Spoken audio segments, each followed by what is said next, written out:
उसने उसी बाण का प्रहार किया है। ठाकुर जी के तलवे पर लगा और खून की धार जल बह चली।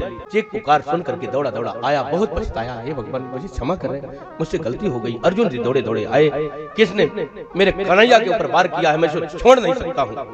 आज भगवान को ब्रजमंडल छोड़े हुए 100 वर्ष हो गए। भगवान के द्वारिकापुरी में रहते हुए अनंत चरित्र हुए और भगवान अनंत दीन दासों का उद्धार किया, सहयोग किया। श्री सुखदेव जी महाराज परीक्षित जी महाराज जी से कहते हैं, श्री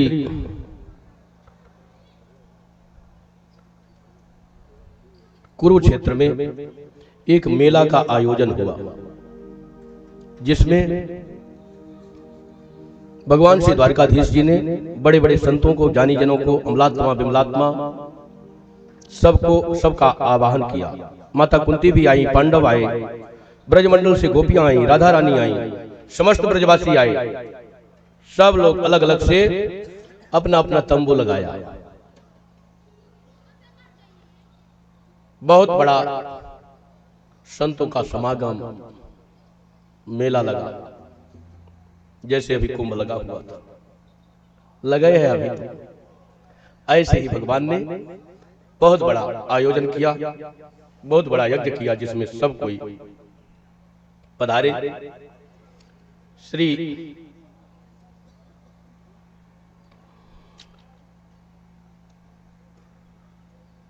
पांडवों का मिलना हुआ है द्वारकाधीश जी से, द्रौपदी जी का ब्रजवासियों से मिलना हुआ है, राधा रानी से मिलना हुआ है, द्रौपदी जी का समस्त द्वारिका की पटरानियों से मिलना हुआ है, द्वारिका की समस्त पटरानियां भगवान की, भगवान श्री राधा रानी से मिलने की इच्छा व्यक्त किया। भगवान ने आज्ञा प्रदान किया, सब जाकर के राधा रानी जी से मिली हैं और राधा रानी जी को देख करके सबने उनके प्रेम की परात्परता को, प्रभुता को स्वीकार किया है। राधा रानी साक्षात प्रेम की प्रतिमा है, देख करके सबका मन भर गया है। सबने हठपूर्वक राधा रानी के चरणों का चुंबन किया। प्रेम का प्रभाव ऐसा होता है कि कोई भी उसके सामने नतमस्तक होने में अपने आप को रोक नहीं पाता है। हमारे स्वामी जी के पास कोई भी, चाहे शंकराचार्य जी हो, चाहे जितने बड़े जगत गुरु हो, चाहे जितने बड़े मठ के अधीश्वर हो, कोई पहुंचते थे बिना चरणों में गिरे, उन्हें संतोष नहीं होता था। उन्हें लगता था अपराध हो रहा है, ये कोई दीर्घदर्शी महात्मा है, ये कोई दिव्य शक्ति है, कोई अद्वितीय शक्ति है, ऐसा समझ कर किसी से रहा नहीं जाता था। कोई कुछ कहे या न कहे, बिना चरणों में गिरे कोई भी नहीं माना है। चाहे बड़े बड़े किसी का नाम लेना ठीक नहीं होता, कोबड़ छोट खात अपराध सभी संत है, महान है, लेकिन कोई भी इस पृथ्वी में ऐसा नहीं रहा जो स्वामी जी का दर्शन करे, उनके चरणों में न पड़े। ऐसे ही राधा रानी का प्रभाव था, उनके चरणों में रुक्मिणी इत्यादि सब भरा गई। कैसा प्रेम रहा होगा, जिनके प्रेम की गणना नहीं, गोपी प्रेम की ध्वजा, प्रेम के शिखर पर गोपियां स्थापित। भगवान हमारे सदगुरुदेव भगवान राधा रानी को प्रेम की अधिष्ठात्री देवी समझ करके प्रेम रामायण की रचना राधा अष्टमी से किया।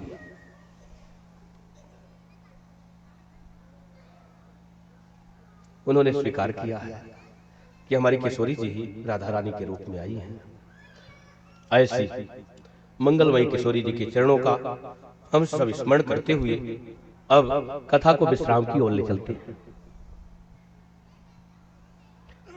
भगवान अपने सभा में बैठे हुए हैं, जहां जिसको कहते हैं सुधर्मा, भगवान की सभा का नाम है सुधर्मा। अपने सुधर्मा नामक सभा पर द्वारिकाधीश महाराज विराजमान है। उन्होंने अपने पुत्रों को, पौत्रों को, सबको बुला करके एक मंगलमय उपदेश दिया है। क्या कहा?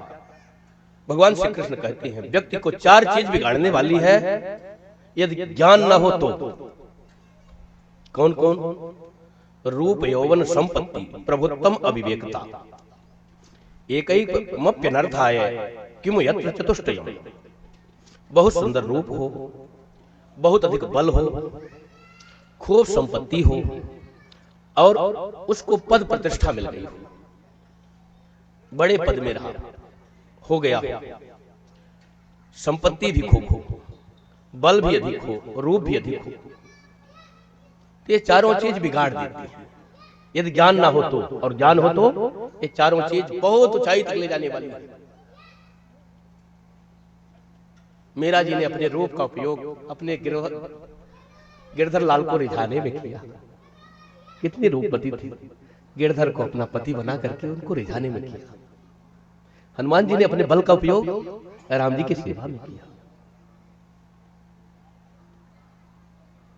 श्री विभीषण जी ने अपनी संपत्ति का उपयोग सब बानर भालू को बांट दिया।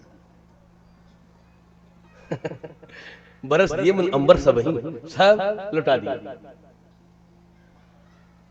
और पद का उपयोग देखो, हमारे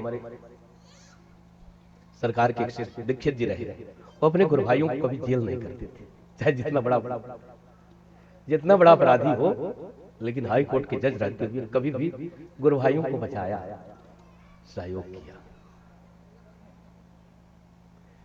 पद के दुरुपयोग नहीं किया, पद में होकर के कभी भी अभिमान का प्रदर्शन नहीं किया, संतों के चरण छूते रहे। तो ऐसा पद बहुत बड़ा हो, रूप बहुत अधिक हो, धन बहुत अधिक हो, बल अधिक हो, उसका उपयोग यदि ज्ञान ना हो तो इसका दुरुपयोग होता है। कृष्ण के पुत्रों ने कहा, ये बात हमसे क्यों कह रहे हैं? भगवान ने कहा, इसलिए मैं कह रहा हूं कि इस समय मुझे समाचार आ रहा है कि आप लोग संतों का निरादर करने लगे हो। संत मेरे नेत्रों की ज्योति है, संत मेरे सिर की आभूषण है, संत मेरे सर्वस्व है, संतों के अतिरिक्त मैं कुछ नहीं हूं और मेरे अतिरिक्त संत कुछ नहीं है। संत मेरे अतिरिक्त कुछ नहीं जानते, मैं संतों के अतिरिक्त कुछ नहीं जानता, संत ही मेरे सर्वस्व हैं। संतों का अपमान नहीं होना चाहिए, इस बात को हृदय में अच्छी तरह से गांठ बांध करके रखो। लेकिन कृष्ण पुत्रों ने कान नहीं किया, बहाना बनाकर चल दिए। भगवान ने जान लिया ये अभिमानी हो रहे हैं, ये हमारे कहने पर भी उसको गौरव से, गहराई से नहीं पकड़ रहे हैं।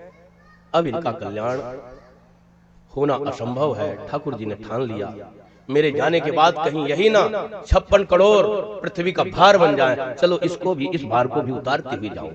भगवान संकल्प कर ले, फिर उसको कोई हटा सकता है उस बात को? ठाकुर जी ने मन में ऐसा किया और ऐसे फिर विधान बनने लगा। एक बार प्रभास क्षेत्र में बहुत बड़ा मेला लगा, जिसमें बड़े बड़े संत आए। विश्वामित्र, असित, कंड, दुर्वासा, भृगु, अंगिरा, कश्यप, वामदेव, अत्रि, वशिष्ठ, नारद इत्यादि सभी बड़े बड़े संत आए। और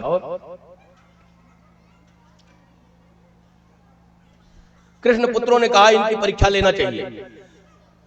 मेरे पिताजी फालतू गुणगान करते रहते हैं, मैं संतन को दास, संत मेरे मुकुटमणि, मैं संतों का दास हूं, संत मेरे मुकुटमणि हैं। बहुत संतों की बड़ाई करते हैं, संत कुछ जानते भी हैं कि ऐसे है। परीक्षा लेने के लिए एक कृष्ण का पुत्र सांब था, जावंती का पुत्र, उसके पेट में कपड़ा बांधा और साड़ी पहनाया। साड़ी पहना करके, लहंगा साड़ी पहनाया और ले जाकर के किसके पास खड़ा कर दिया? संतों के पास। संत भगवान, ये मेरी भाभी पुत्र गर्भवती है, ये पुत्र की कामना से आपके पास आई है, आप बता मैं इसको पुत्र होगा या पुत्री? वहीं दुर्वासा जी भी थे। दुर्वासा जी महाराज ने कहा, अरे दुष्टों, तुम हमारी परीक्षा ले रहे हो, जाओ उसके पेट में अब वही है जो तुम्हारे कुल का संहार करेगा, जिसके कारण तुम्हारे कुल का संहार होगा, यही इसके पेट में निकलेगा। कपड़ा खोल, बहुत भयभीत होकर के वहां से भागे और उसके कपड़ा को खोला तो एक मूसल का शाम निकला। मूसल में जो शाम बदा होता है वो निकला। बस भैया 5-10 मिनट शाम निकला और उसको श्री उग्रसेन ने कहा इसे अब चूर्ण बना करके समुद्र में फेंक दो, और ऐसा ही किया उन लोगों ने। एक छोटा सा टुकड़ा बचा, वह भी समुद्र में फेंका गया। एक मछली ने पी उसको निगल लिया और जो चूर्ण बन गया था वो बह करके समुद्र के किनारे लगा, जो एरका नाम की घास बन करके प्रकट हो गया।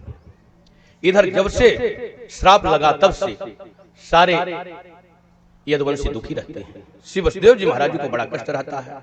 श्री वसुदेव जी महाराज ने एक बार नारद जी महाराज जी को आया हुआ देख करके उनके चरणों में प्रणाम किया और पूछा, हे भगवान, ये भागवत धर्म की चर्चा बहुत दिनों से हम सुनते हुए आए हैं, भागवत धर्म क्या है? श्री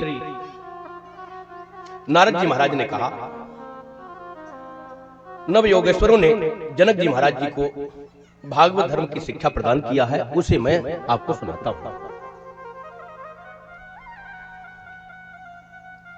नव योगेश्वरों ने जनक जी महाराज जी के प्रश्न पूछने पर कहा है, भागवत धर्म की 3 धारा है, विश्वास, संबंध और समर्पण। भगवान में परम विश्वास हो, भगवान हमारी रक्षा सर्व देश काल परिस्थिति में करेंगे, ऐसा जब विश्वास होगा तो उनसे हमारा संबंध बनेगा। जहीं ते कछु निज स्वार्थ होई, तहीं पर ममता कर सब कोई। हमारा स्वार्थ दिखेगा कि मेरी रक्षा होगी, वहां पर मेरा प्रेम हो जाएगा, वहां हमारा ममता हो जाएगी, हमारा संबंध हो जाएगा। और जहां संबंध होगा वहां समर्पण होता है। हम अपने बच्चे को अपना मानते हैं तो वहां समर्पण होता है। हम लड़की को अपना मानते हैं, लड़की के प्रति समर्पण होता है। माता पिता को अपना मानते हैं, माता पिता के प्रति समर्पण होता है। भाई परिवार को अपना मानते हैं, उसके प्रति समर्पण होता है। सास ससुर को अपना मानते हैं, उनके प्रति समर्पण होता है। जिसको अपना मानते हैं उसके प्रति समर्पण होता है। यदि भगवान के प्रति हमारा विश्वास होगा, उनसे संबंध होगा, समर्पण सहज में उनके प्रति होगा। इसलिए भगवान को अपना मानना यही समस्त सारों का सार है। भगवान को अपना मान करके उनके चरणों में सर्वात्म समर्पण करना। यत् करोति रसनासी यज्जुहोष ददाति मैं अर्पित मनोबुद्धि आत्मा संप्रसिद्ध। जीवन में जो कुछ भी तुम करते हो सब कुछ समर्पित करते जाओ।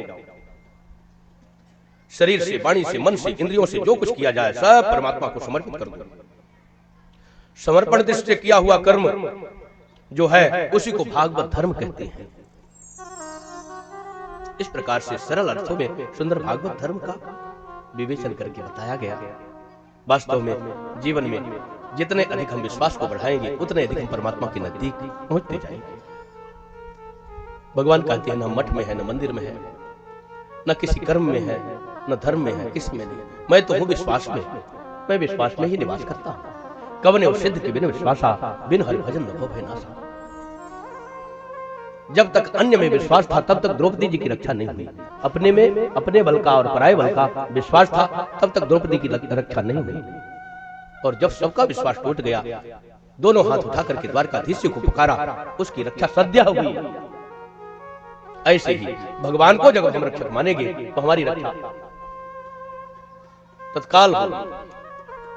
ऐसा समझ करके मुझे विश्वास को बढ़ाना चाहिए, संबंध को बढ़ाना चाहिए और भगवान के चरणों में अपना सब कुछ समर्पण करना चाहिए। अपना समय समर्पण करो, अपनी इंद्रियों को सेवा में लगाओ, अपने मन को सेवा में लगाओ, अपने धन को सेवा में लगाओ, अपने समय को सेवा में लगाओ। इस प्रकार से भगवान के प्रति समर्पण का भाव बना रहा है। श्री दत्तात्रेय जी के माध्यम से 24 गुरुओं की शिक्षा प्रदान किया। दत्तात्रेय जी महाराज ने जो यदु जी महाराज को 24 गुरुओं की शिक्षा प्रदान किया कि 24 से हमने शिक्षा प्रदान किया है, 24 को अपना शिक्षक बना करके, अपना गुरु बना करके और यानी गुरु मान करके उनसे सबसे शिक्षा ग्रहण किया है। इस प्रकार से मैं योगी हूं, मैं त्यागी हूं, मैं सन्यासी हूं। भगवान ने दत्तात्रेय जी के माध्यम से उद्धव जी को उपदेश प्रदान किया। भगवान अब अपनी लीला का संवरण करने को मन बनाया है। सब यदुवंशी शराब पीकर के मतवाले हो गए, एक दूसरे से लड़ने लगे, अस्त्र शस्त्र का प्रहार होने लगा, एक दूसरे पर अस्त्र शस्त्र की बौछार होने लगी। अस्त्र शस्त्र खत्म हुए, सब लड़ते झगड़ते समुद्र के किनारे पहुंचे। एरका नाम की घास उखाड़ करके एक दूसरे के ऊपर वार करना चालू किए और सब एक दूसरे को मार करके संग्राम करके नष्ट हो गए। चतुर पंचावशेषिता 10-5 बचे, बकाया सब चले गए। भगवान श्री कृष्ण एक पीपल के वृक्ष के नीचे एक पैर के ऊपर अपना दूसरा पैर रख करके और सैन की मुद्रा में लेटे हुए हैं। लाल लाल तलवा दिख रहा था, जो बहेलिया अपने बाण में लगा लिया था वह शाम का लोहा जो कूट करके डाला गया था। एक बहेलिया ने उस लोहे को अपने बाण के नोक में लगाया था। वो बहेलिया देखता है लाल लाल तलवा, उसने उसी बाण का प्रहार किया है। ठाकुर जी के तलवे पर लगा और खून की धार बह चली। चीख पुकार सुन करके दौड़ा दौड़ा आया, बहुत पछताया, हे भगवान मुझे क्षमा करें, मुझसे गलती हो गई। अर्जुन जी दौड़े दौड़े आए, किसने मेरे कन्हैया के ऊपर वार किया है, मैं इसे छोड़ नहीं सकता हूं। कृष्ण ने रोका।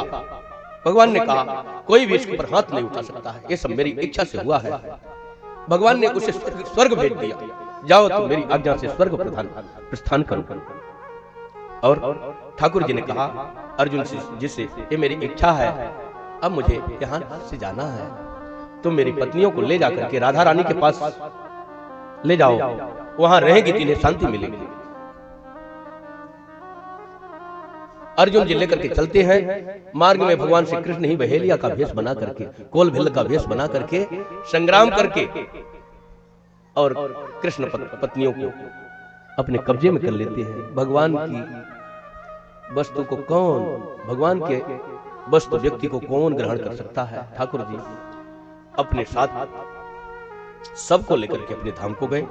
इधर जो है अर्जुन जी बेचारे हताश होकर के लौटे। भगवान ने गांडीवधारी अर्जुन का मद चूर्ण किया इसी बहाने। और ठाकुर जी सबके देखते देखते देवता दर्शन कर रहे कैसे भगवान अपने धाम को जाएंगे, लेकिन सबके देखते देखते भगवान का शरीर प्रकाश पुंज में बदल गया और उनका महान प्रकाश आज इस भावत जान के रूप में हम सबके सामने वाणी का विषय बन रहा है। ठाकुर जी ही मानो भागवत के रूप में हमें 7 दिन दर्शन दिए। इसी वाणी के रूप में भगवान का दर्शन मुझे हुआ। भगवान का चरित्र ही भगवान है, भगवान और क्या है। हरिहु तिहरि चरित्र प्यारे, यहां तक संतों ने कहा है भगवान से भी भगवान का चरित्र अधिक प्यारा होता है। भगवान के जाते ही कलयुग का प्रवेश हुआ। श्री